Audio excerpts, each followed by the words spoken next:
Oh my gosh, I cannot believe I'm live.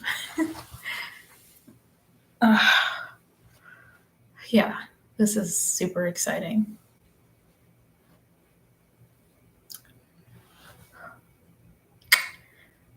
As I'm waiting for people to join the chat, I'm going to be reading this Bible I'm super excited about.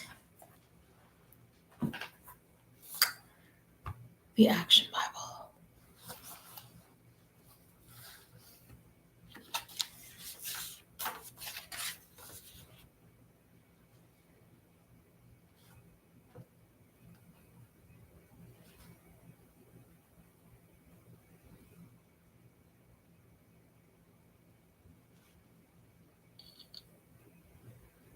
I have the poofiest hair, I swear it's like a cloud. That's what I tell my husband. You can shape it into anything you want to shape it into, just like you would a cloud. And it's like poofy too. But I've been trying it out. I've been trying to wear my natural hair a little bit more and explore all the things that I can do with it. Here we go. This book is super exciting. Like, it has a lot of illustration in it, and I love it. Love, love, love it. I think the Bible can be a little bit, I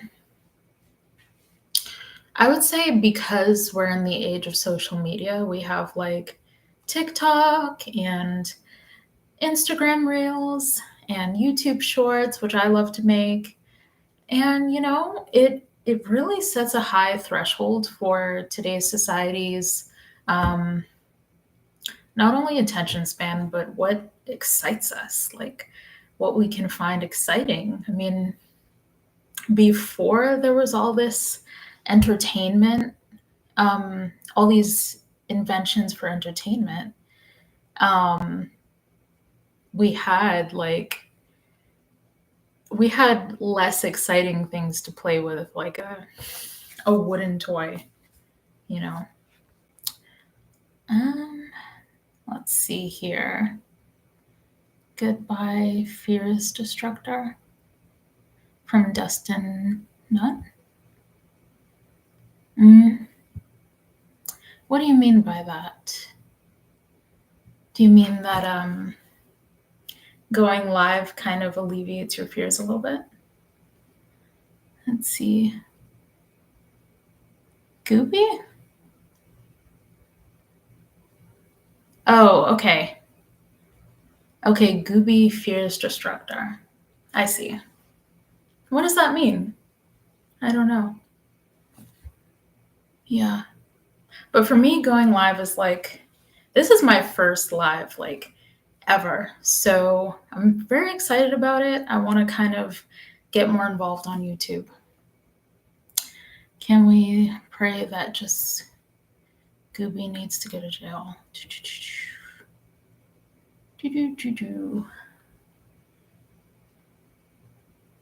I'm not sure what you're referring to, but this is a Christian channel, so you kind of want to be PG on here. Just in a little bit, I am going to be going over Genesis in this Action Bible book. I love this thing.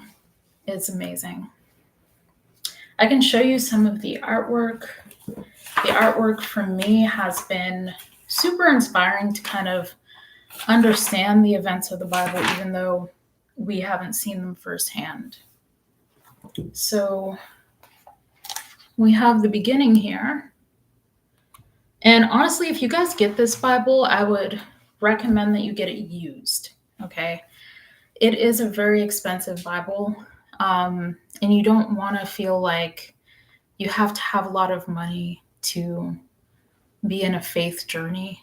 It shouldn't require a lot of money to practice your faith, okay? You should be able to practice your faith for very little cost so that you can get started in your journey. It's very, very important. Okay, that's cool. I support your channel. Thank you so much. I appreciate that. We are an up and coming channel. I just wanted to really get into the Christian space. It's super important to me. But yeah, it's been a really beautiful journey for me. I think there's going to be another video where I post kind of like my beginning when it comes to following God and following Jesus, because I was not always a Christian. I was very much not a Christian. But, this was earlier in my life. I unfortunately succumbed to the hive mind mentality. And yeah, that was a really, really huge thing. I was very much into spirituality.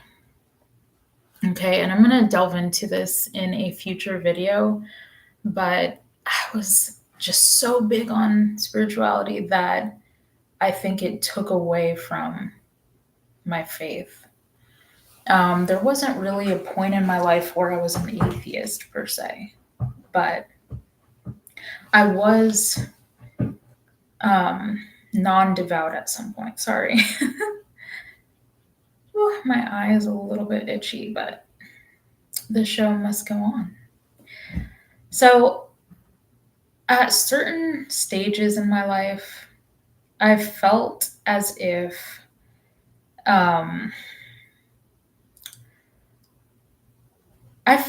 I was guided in the wrong way, because sometimes when you join a group, like I joined a group in college that we collectively believed similar things. It's just easy to stay stuck in that, to make friends and kind of be permanently into that group. It is really, really challenging to extract yourself from it, because you kind of place yourself in a position where you self-persecute. You self-persecute and you think to yourself, wouldn't it just be more convenient to just believe in spirituality than be a Christian? And yeah, in today's society, unfortunately, it can be a lot easier to be in spirituality than to be a Christian. That's just the fact of the matter. And it's very tempting. I view it as its own temptation to be in spirituality versus be a Christian, because it makes your life easier in the world. But you know what? Through God's eyes and through your own heart, it is not the best choice. So in a future video, I'm going to delve into that. That is what I'm super excited to bring to you guys. Is I have a whole video coming on how I was in spirituality and it didn't work. Did not work. This is a live stream, so there are some things I'm repeating for the sake of people who pop in and pop out. So I'm going to repeat some things just so people can hear what I'm talking about and know kind of like where the live stream is. So what I'd like to do is begin our enticing chapter on Genesis. How was the world created? How was this world created? Okay, how did we get the world we are living in? The craziness of the world has yet to be unfolded, but we will go over the simplicity of the world at this point in time. Oof, this book is amazing, guys. If you have not gotten it yet, I would highly advise it. It is a good way to get into your faith and say, hey, I want this to be my starting point. I want to be excited. I want to have fire behind my conviction. And this is the book to do it because it shows you as if you were there, as if you were in the Bible. And that I want that first person perspective. Okay? Because let's be real, guys. None of us were in that time period. None of us were at Earth's conception. So it can be kind of tough for us to conceptualize what it looks like. I especially think this action Bible would have been monumentally helpful to people who lived a little before the age of social media and oh my goodness, not before the age of social media. A lot of us are alive in current day who lived before then, but maybe like people from the early 1900s, I think they would have benefited from a Bible like this before the precipice of TV and online entertainment, because it really just takes you into it takes you to the Bible. It takes you there. It's beautiful. All right. In the beginning, there was nothing except God. God's Spirit moved through the void. Then God spoke, "Let there be light." And here we have the simplicity of a single light. This single light is all that was seen at this point in the Bible. You know, it's hard to imagine because we have so much around us. I have anime posters around my room. I mean, this is not my room, actually. This is my husband's man cave that I'm in. So it's not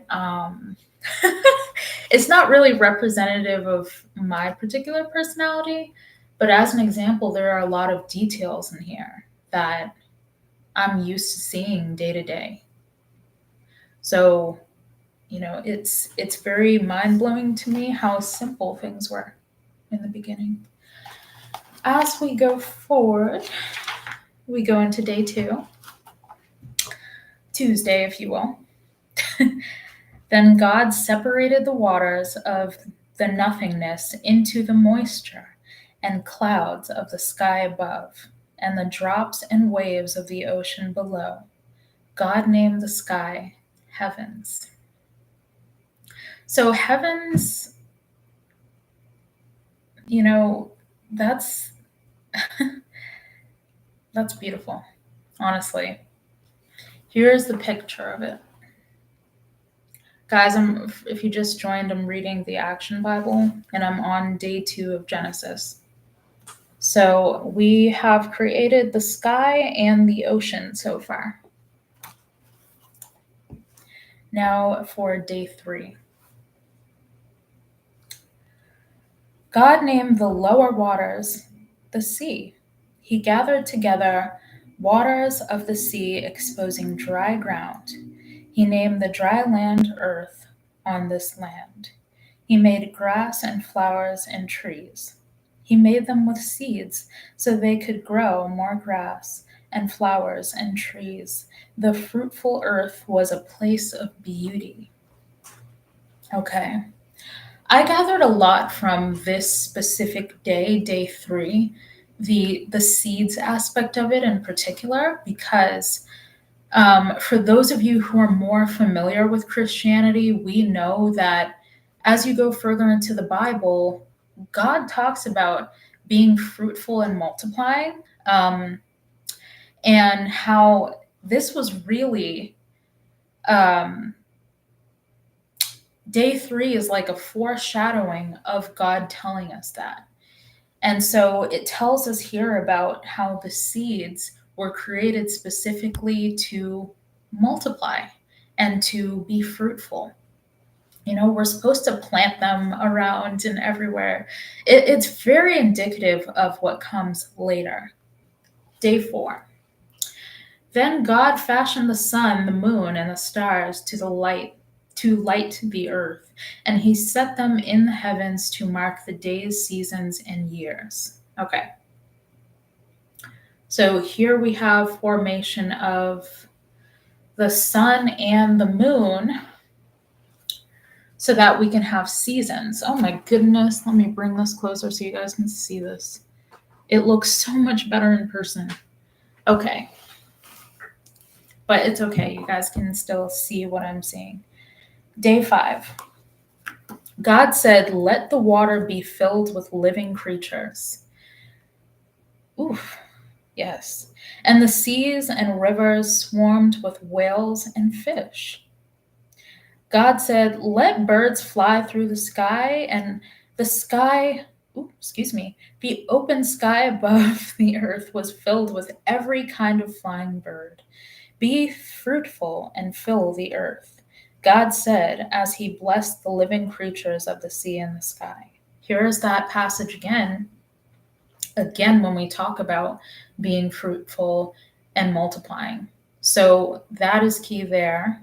We are mentioning this a second time from where we're beginning in the Bible. And God knew that it was good. Okay. It was good. I just had a tuna salad. I really enjoy fish. I know fish is not for everybody. I am Catholic, so during the season of Lent, I will eat fish on Wednesdays and Fridays. We actually have an event in the Catholic Church called the Fish Fry. So when you go to the Catholic Church during Lent, be sure to go to a fish fry, get to know some people, and enjoy yourself. Enjoy the season of Lent. Let's go to day 6. Then God said, "Let the earth bring forth living creatures." And God made all kinds of animals, wild ones, tame ones, even those that crawl on the ground. Then God created the first man, Adam, and the first woman, Eve. They were the greatest of all God's creations because he made them in his own image, to be a reflection of what he is like. God made Adam and Eve with souls that would live forever, and he planned for people to rule and live in harmony with every living thing on earth. Okay, so very important. Day 6. Day 6, guys, is when we are created. Day 6. I stress this just because I know for me, when I first became Catholic, I did not have this action Bible. So I'm a visual and audio learner. So I have to be listening to like an audiobook or seeing big pictures. You know, I would love to sit there and be able to just read a regular Bible and just focus on words. But it causes me to zone out, to be quite frankly.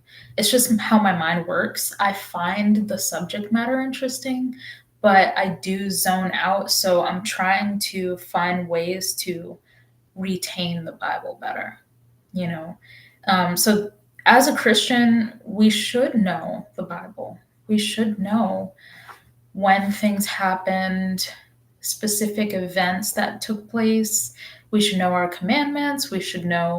Um, we should know God's teachings for certain key examples in life, and we should know what Jesus says to us. So these things take time to learn. You know, we're not going to get it right away, and that's okay. You know, that's why I'm emphasizing this this book here, because if you have retention issues, it is completely understandable. That's what I had. But this will help you because you can actually visualize and be entertained by it. It's good for kids as well. So as an adult, you can read it for attention and also show it to your kids. Show it to your kids. God looked at everything that he made and he knew it was all very good. Day 7. Day 7, guys. And on the 7th day, God rested. God showed Adam and Eve the beauty and fruitfulness of the garden they lived in. He told them, "You may eat from every tree except one." Except one, guys. There's just one. The fruit of knowledge of good and evil. If you eat from it, that tree, oh, sorry, if you eat from that tree, you will die. So, before we step into tempted in the garden, which is the next portion of Genesis, excuse me, it's really a problem of existence to just be tempted by the only thing that you cannot have. Okay. There's a bunch you can have. And this is like the worldly experience of being a human, is that you are tempted mostly by things that you can't have.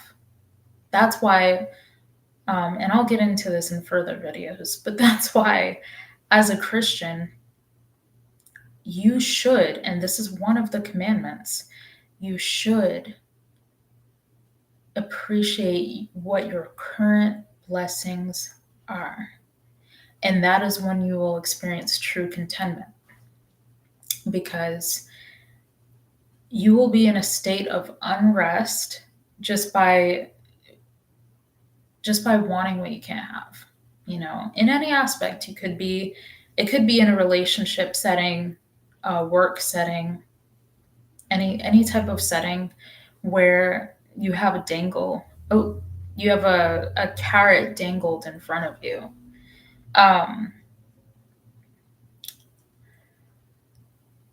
Yeah, it's a hard lesson, because we're in the age of social media where there's just so much emphasis on what you have, because your post is not going to be engaging enough if you don't have items that really attract people to your photos. It could even be in the sense of beauty. You might want a BBL.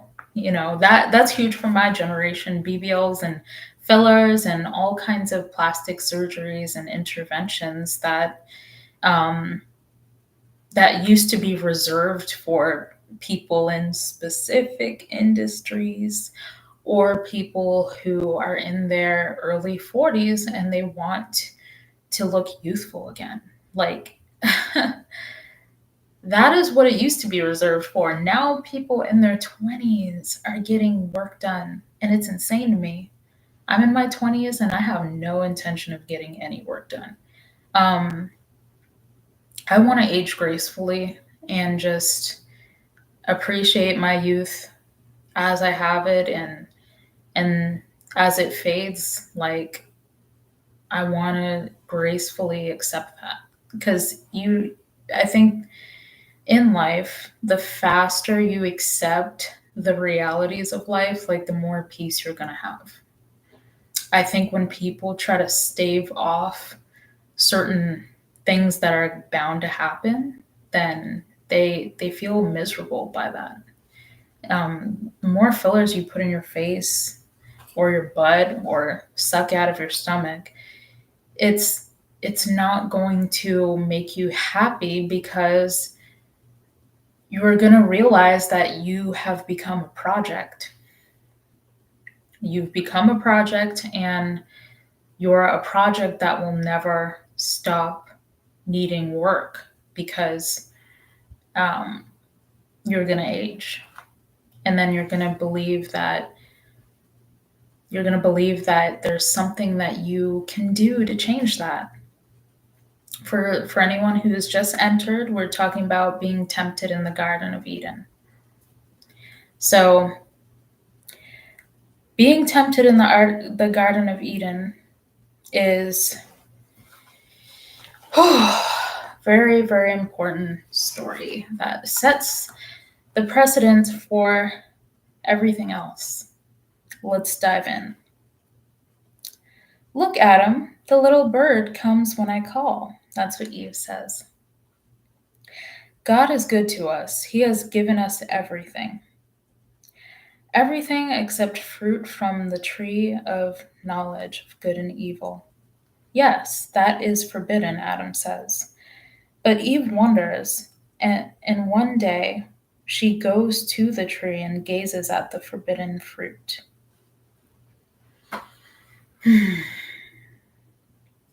Man, what a passage there.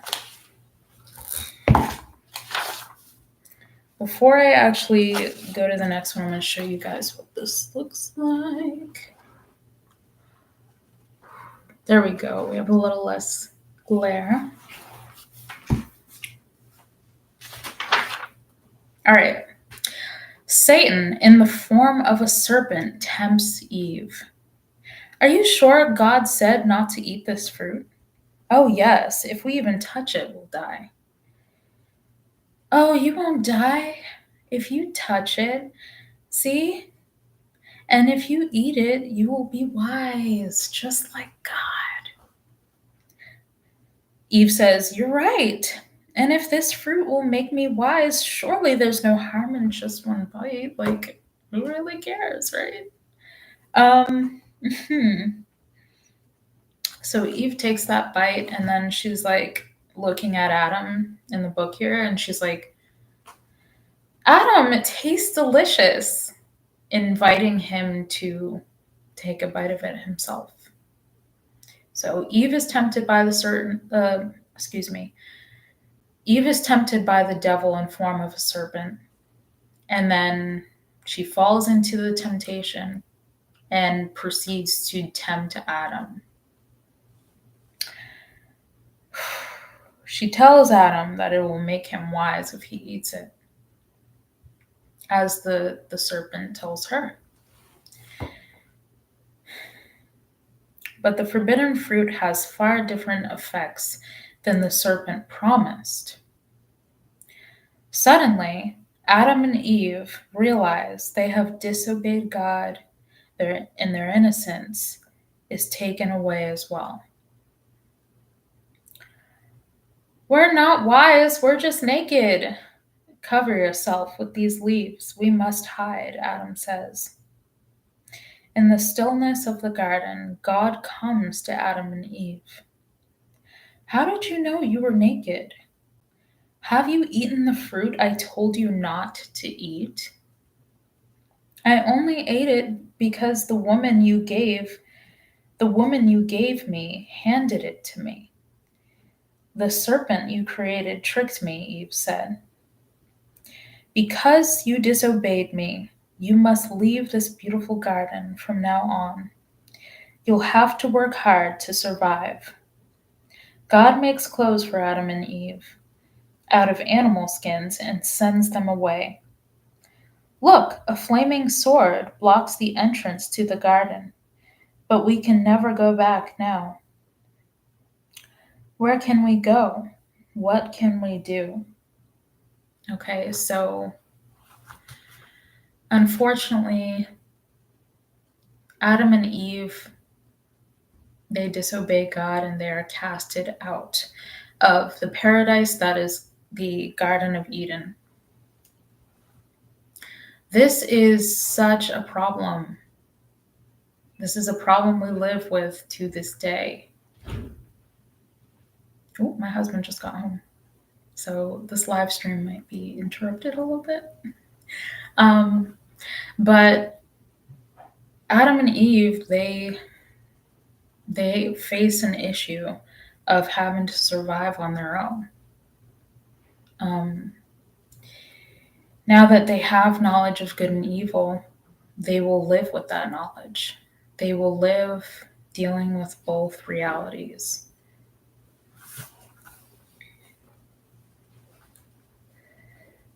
Okay, so here the book gives us God's promise of salvation. I'm going to go ahead and read that for you guys. It says, God's promise of salvation. The perfect unity between God and his beloved creation is now broken for all time. Adam and Eve are forced to create a new life out of their knowledge and shame. I'm live. That was my husband, guys. So currently we're going over Genesis and talking about the Garden of Eden.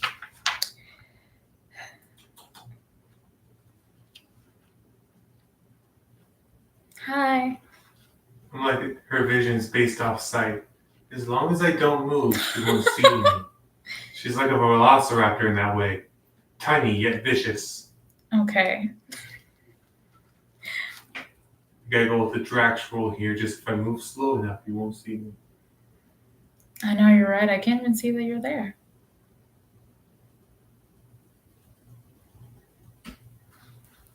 Okay, so to continue God's promise of salvation, it says, but already God has a plan to redeem his creation. God promises that one day he will send a savior for his people. So at this point of God casting out Adam and Eve out of the Garden of Eden, he knows that someday humans will be able to reconcile this problem of Eve biting the apple. So it's a foreshadowing, and it tells us that God realizes that there will be a time for humans to reconcile this.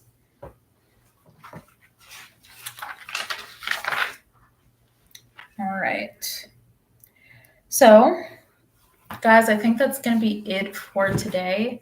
I am going to be going over more tomorrow.